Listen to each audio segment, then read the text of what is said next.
Hello and welcome to our study of the Bible chapter by chapter. We're in one of the most famous characters of the Old Testament. If you haven't read a lot of the Old Testament, I'm almost guarantee you've heard of this guy, Jonah. So let's jump right into this story. You may not know all of it, but I guarantee you're going to know some of it. So let's start in chapter 1, verse 1. Now Yahweh's word came to Jonah, the son of Amittai, saying, "Arise, go to Nineveh, that great city, and preach against it, for their wickedness has come up before me." Now Nineveh is the capital of, I believe, Assyria. So let's check on that. Looks like that's right. The ancient Assyrian Empire, the capital city was Nineveh. So this is kind of interesting. You know that the Assyrians came and took over Israel. Okay? And so that's really interesting to see. Now God is sending a message to that conquering nation. So God only used this wicked city, this wicked nation, for his purposes, because Israel itself was wicked, so it needed to be disciplined. And now God's turning his attention to Assyria and saying, look, you can't get away with it either. Though I've used you to discipline a lot of nations, it's your turn. So arise, go to Nineveh, that great city, preach against it, for their wickedness has come up before me. But Jonah rose up to flee to Tarshish from the presence of Yahweh. So his goal is to get away. He's actually going to get on a boat and go. So this is interesting. Tarshish, there's some differing theories out there on where Tarshish is. Some people think it's a little north of Israel, but still, like in modern day Turkey, that's kind of inland. Why did he go by boat to get there? Some people think it was a city on an island in the Mediterranean. Some people, I've even heard as far as Britain being where Tarshish was. Some people say Spain. Hard to say. The thing that we need to know, not necessarily where Tarshish is, and you can put it down in the comments where you think it is that he was not going to go to Nineveh. Okay, God said, go to Nineveh. And he said, I'm going the opposite direction. I'm going away from there. I don't want anything to do with these Assyrians who conquered my people, who are nasty people. That's his thought. I don't want that. I'm leaving. I'm going somewhere else. So he goes down to Joppa and finds a ship going to Tarshish. So he pays its fare and went down into it to go with them to Tarshish from the presence of Yahweh. Can you run from God? No.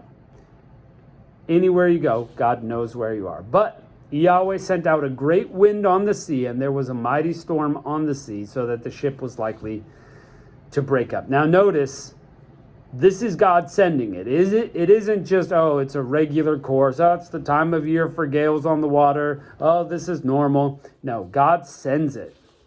Then the mariners were afraid, and every man cried to his God. If you get seasoned veteran boaters scared of what's happening, you know it's nasty on the waves.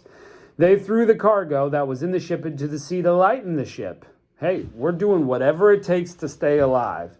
Okay, we're losing money right and left. There's going to be problems when we get to dock, but at least we'll be alive.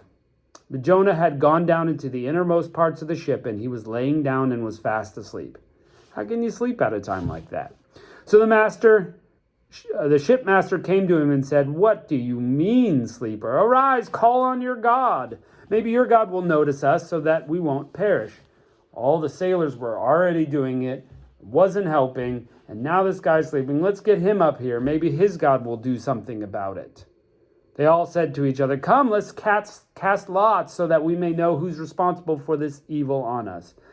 Now, casting lots, we see this many times in the Old Testament, is there was the Urim and Thummim, and they would just cast them to try to get an answer that was yes or no, and they might pose the question, whose fault is this? And they would throw it. Is it, Fred's fault? No. Is it, Jimmy's fault? No. Is it Jonah's fault? Let's find out.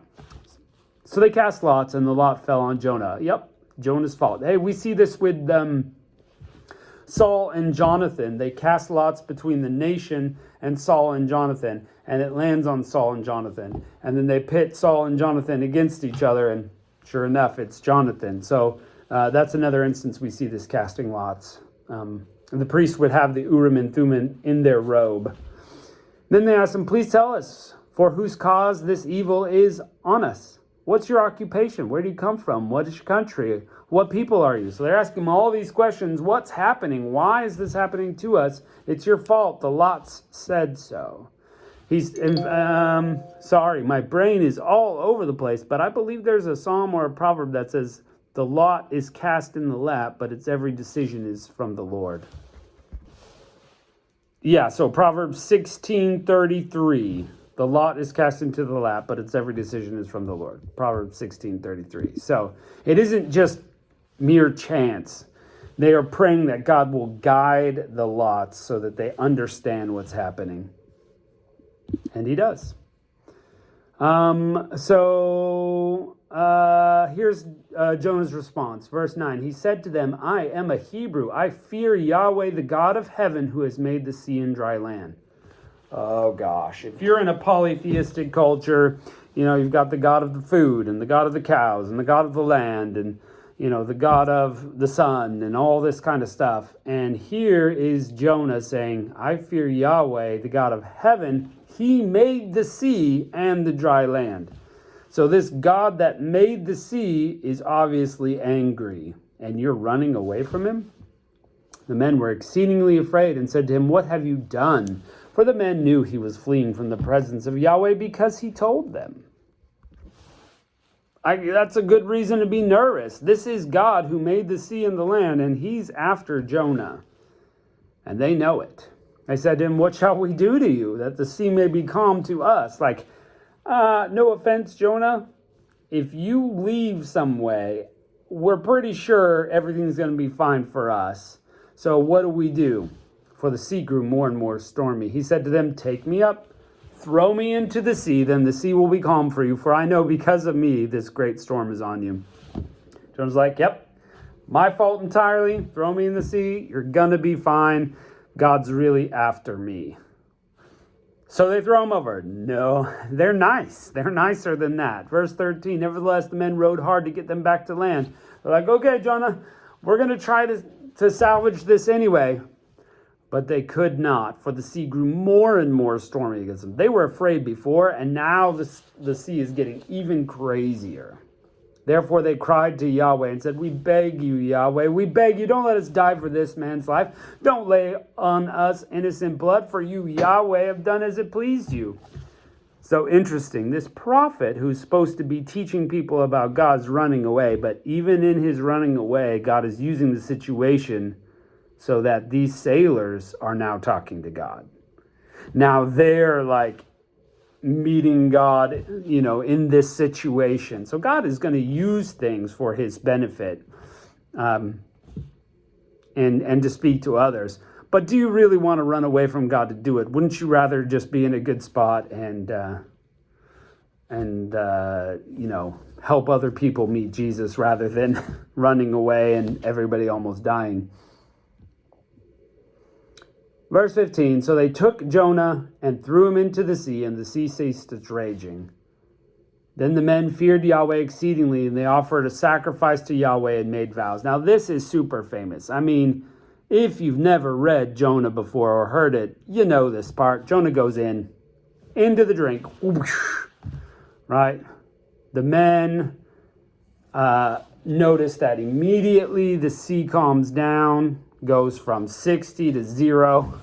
I mean, it's and then just calms right down. And so they realize that the Lord Yahweh is in fact the God of the sea and the land, just like Jonah said. And so they offer sacrifices to them and they make vows to him. Changes their life. Interesting. That's a part that we don't talk about, is how Jonah's disobedience, God uses it anyway. So we can't outplan God. We can't thwart God's plans in people's life. God is going to be supreme. But he does give us the option. Will we or won't we obey him? Like Jonah, will we or won't we obey him? And we pay personal consequences based on that. But God will be known. That's his whole, what did we read in Ezra? And it kept saying that over and over, or was it Ezekiel? Yeah, Ezekiel. You will know my name is the Lord. And that is the motivation over and over. And here these sailors know it. Verse 17, Yahweh prepared a huge fish to swallow up Jonah. And Jonah was in the belly of the fish 3 days and 3 nights. We know this part, right? There it is. Some call it a whale. Some call it a huge fish. Doesn't matter. A monstrous sea creature that Jonah can fit in the belly for 3 days and 3 nights. Hope you're not claustrophobic. Wow. Swallows him right up. 3 days and 3 nights. 72 hours in the belly of this fish. Ugh. Yikes. Well, when you run away from God, why should you expect to always get grace? Why should you expect your life to go just so? I don't know, but people do. Oh, God's a God of grace. He sure is.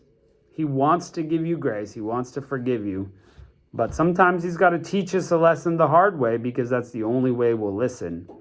Jonah should have known much better, but Yahweh sends the discipline on him as soon as he gets away because Jonah needed it.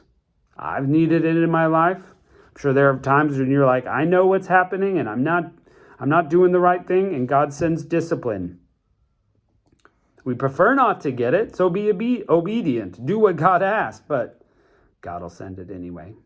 Well, anyway, we know the start of this. Oh, one more thing there in that last verse. Jesus uses this as almost a direct quotation, talking about his own death. He says, just as Jonah was in the belly of the fish 3 days and 3 nights, so the Son of Man will be.